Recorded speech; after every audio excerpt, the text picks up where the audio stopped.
Bienvenue, mesdames, messieurs, à cette édition de l'actualité sur CamNews 24 IDFM en direct de Garoua.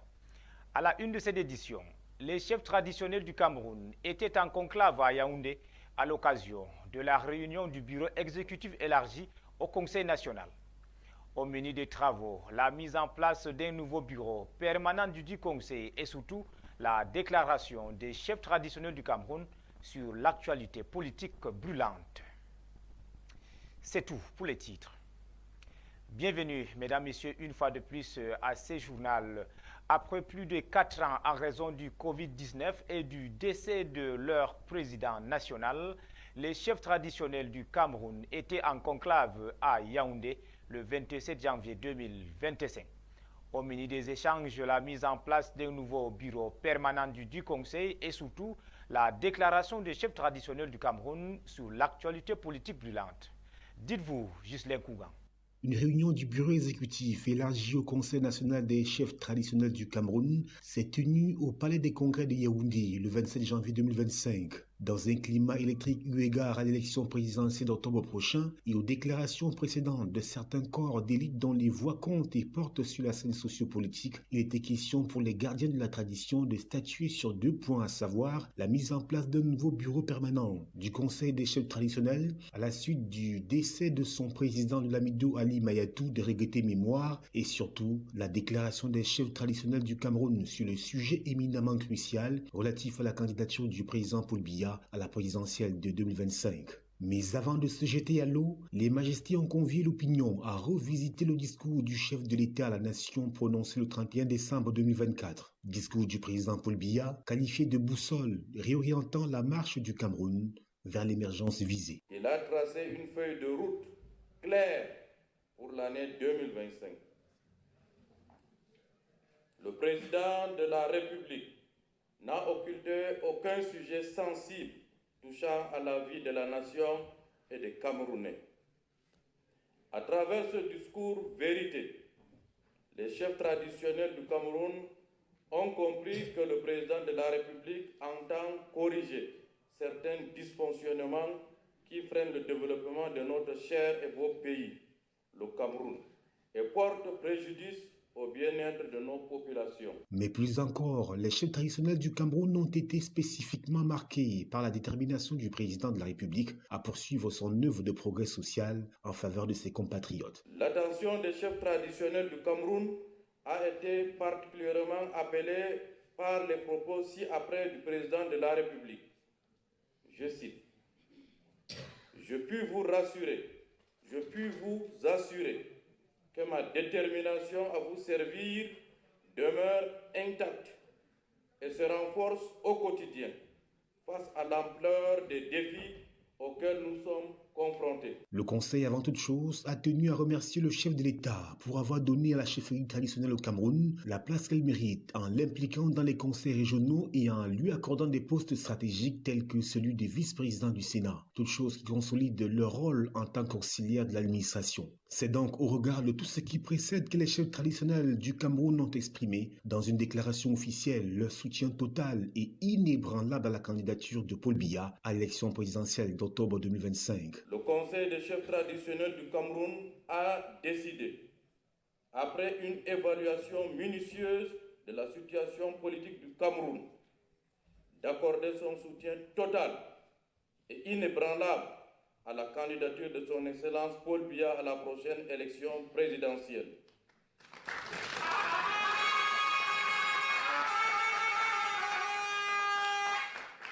Merci. Le Cameroun est un pays complexe qui a besoin d'un homme d'État d'expérience à sa tête. L'expérience, la sagesse, le patriotisme, la clairvoyance du président, son Excellence Paul Biya, sont des atouts et des qualités indéniables, irréfutables pour notre pays dans un monde de plus en plus incertain. Les gardiens du temple ont poursuivi en soutenant également leur position par la complexité du Cameroun qui recommande un homme d'État pétri d'expérience de la trempe de Paul Biya pour présider à sa destinée. Outre cette faculté, la sagesse, le patriotisme, la clairvoyance sont autant d'atouts qui font de l'homme du 6 novembre le candidat idéal pour le Cameroun. Les chefs traditionnels ont aussi exprimé leur engagement à soutenir et accompagner les administrations pour la bonne marche du Cameroun. Parlons à présent du présidentiel 2025 pour dire que le Conseil électoral fait une évaluation du processus de révision des listes dans le littoral. C'était au cours d'une réunion de concertation avec tous les maillons de la chaîne impliqués dans l'enrôlement des potentiels électeurs. Cette réunion s'est tenue lundi dernier à l'antenne régionale d'Elections Cameroun pour le littoral. Les détails, c'est avec notre correspondant, Zobel Apollinaire. Du 1er janvier, date du démarrage de la révision des listes électorales, jusqu'au 24 janvier de l'année en cours, la région du littoral enregistre un total de 7 981 inscrits, soit 1171 inscrits dans le département du Mungo, 139 dans le CAM, 313 dans la Sanaga maritime et 6 358 inscrits dans le département du Vouré. Des chiffres appréciés par le Conseil électoral représenté à cette assise par Dorothée Ndiema, qui reconnaît qu'Elections Cameroun fait face à un réel problème lié à la vétusté de ses kits d'enrôlement, ce qui ne facilite pas le travail sur le terrain. Outre la vétusté du matériel, les membres des commissions mixtes, qui sont en réalité les représentants des partis politiques, ont aussi relevé quelques manquements d'Elections Cameroun. L'absence d'une communication accrue autour des opérations d'inscription, la fermeture tôt des points d'enrôlement et la non-ouverture de ces points les week-ends et plus particulièrement les dimanches. Ces membres des commissions mixtes souhaitent également être pris en charge par Elecam avec quelques commodités qui accompagneront leur travail sur le terrain. Nous avons fait des propositions de solutions pour que le travail soit amélioré. Maintenant, nous regrettons que depuis des années, ces propositions de solutions n'ont pas été prises en compte. On a demandé par exemple que la commission ait par exemple des moyens de locomotion. Ça c'est un exemple. On a demandé par exemple à Elections Cameroun de faire suffisamment de communication parce que la communication que Elections Cameroun fait, je ne veux pas stigmatiser, on ne cite pas les contemporains, elle est trop limitée. On a fait des propositions plus larges pour que cette communication soit, je dis n'importe quoi,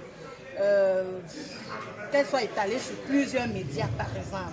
Mais on se rend compte que Elections Cameroun n'a ciblé qu'un ou peut-être deux médias. Donc c'est autant de propositions qu'on a faites. Tous ces desiderata ont été recensés par Dorothée Ndiema, qui les portera au niveau du Conseil électoral pour examen. L'objectif pour Elections Cameroun dans le littoral, c'est d'améliorer ces chiffres avant la fin de la révision des listes le 31 août 2025. Le travail que la Commission fait est un travail de titan et ça demande un peu de commodité. Parce que nous nous rendons compte que dans ce travail, nous avons d'abord l'intérieur de la salle qui n'est pas climatisé. On travaille dans des conditions précaires, que ce soit au niveau du terrain, que ce soit au niveau même des antennes. Il n'y a pas d'équipement. Alors, comme ça devient une maladie et qu'aujourd'hui, Madame la ministre qui nous a promis en février tout sera disponible, on espère, on croit qu'il va être disponible. Quelques annonces fortes ont été faites au cours de cette rencontre, notamment la numérisation des listes électorales qui pourront être constituées en ligne dans le mois de février prochain, mais aussi la production en cours des nouvelles cartes d'électeurs dont la distribution pourra se faire au plus tard au mois de mars 2025. Il a aussi été annoncé pour le déplorer que 48 473 cartes d'électeurs produites avant 2020 sont toujours en souffrance à l'antenne régionale d'Elections Cameroun pour le littoral et attendent désespérément leurs propriétaires. Parlons de l'insécurité dans la région du Nord. Cet otage vient d'être libéré des mains des ravisseurs dans le village de Médébek, dans le Mayoluti. Cette opération a été conduite par les éléments du Jean-Joël Ikito Sankan, commandant de la compagnie de Guider. Boubacar Adama. Nous sommes au cœur du département de Mayoluti, où l'héroïsme des forces de gendarmerie a permis la libération de 7 otages, captifs d'une bande de malfrats depuis plusieurs jours. Il est environ 10 heures ce matin lorsque les éléments de la compagnie de gendarmerie de Guidère, en collaboration avec les autorités locales, lancent une opération musclée dans le village de Mebedek au sein du canton de Mousgoye. Au mois de janvier, nous avons constaté une recrudescence d'actes d'enlèvement avec demande de rançon. Donc, sur instruction de monsieur le colonel commandant de la Légion du Nord, nous avons effectué une descente musclée sur le terrain qui, avec la collaboration des comités de vigilance et l'appui de l'autorité administrative, nous a permis de mettre totalement en déroute les malfaiteurs qui se livraient à ces activités. Les otages, dont les conditions de détention ont été décrites comme inhumaines, retrouvent enfin la lumière après des jours d'angoisse et d'incertitude. Je voudrais une fois de plus lancer un vibrant appel à toutes les populations pour continuer à nous renseigner lorsqu'elles sont en face de ce genre d'individus, que ce soit des inconnus ou éventuellement même des proches, pour nous permettre de lutter activement contre ce phénomène qui en réalité nuit à l'ensemble de la population. Et leur préciser que la gendarmerie nationale continue à rester à leur côté pour garantir leur sécurité et celle de leur famille et de leurs biens. Les ravisseurs, conscients du danger imminent, se sont rapidement retranchés dans les montagnes environnantes, laissant derrière eux la peur et la souffrance qu'ils avaient infligées à ces innocents. Grâce à une planification minutieuse et au courage inébranlable des forces de l'ordre, les otages ont pu rentrer chez eux sains et saufs, retrouvant ainsi leur famille dans un moment empreint d'émotion. En sport, avec chacune 2 victoires, ces 2 équipes se classent en tête du championnat national féminin, dont le premier regroupement s'est disputé le week-end dernier dans la ville de Kongsamba, région du littoral. Ali Jida et Michel Ateba pour les détails. Rentrée sportive pour les basketteuses le week-end dernier au gymnase du lycée de Manengouba dans la ville de Kongsamba, région du littoral. Une semaine après le coup d'envoi de la saison sportive chez les messieurs, l'occasion était choisie pour les dames de les emboîter le pas. Ce premier regroupement de la Yuzu Elite Basketball Championship s'est disputé en 2 journées sur le parquet du lycée du gymnase. Carton plein pour Overdose et FAP de Yaoundé qui totalise 6 points après 2 journées disputées. Université de Douala, AS Kip de Yaoundé, United Ladies Baptisten enregistre 3 points en 2 journées. Mauvaise entame par contre pour Mungo Zone Onyx de Yaoundé qui sort de ce regroupement avec 0 points. Ainsi s'achève ce journal, mesdames, messieurs. Merci à tous de l'avoir suivi. On se donne rendez-vous soir à 20h pour une autre édition d'informations sur Camnews 24 FM en direct de Gabon.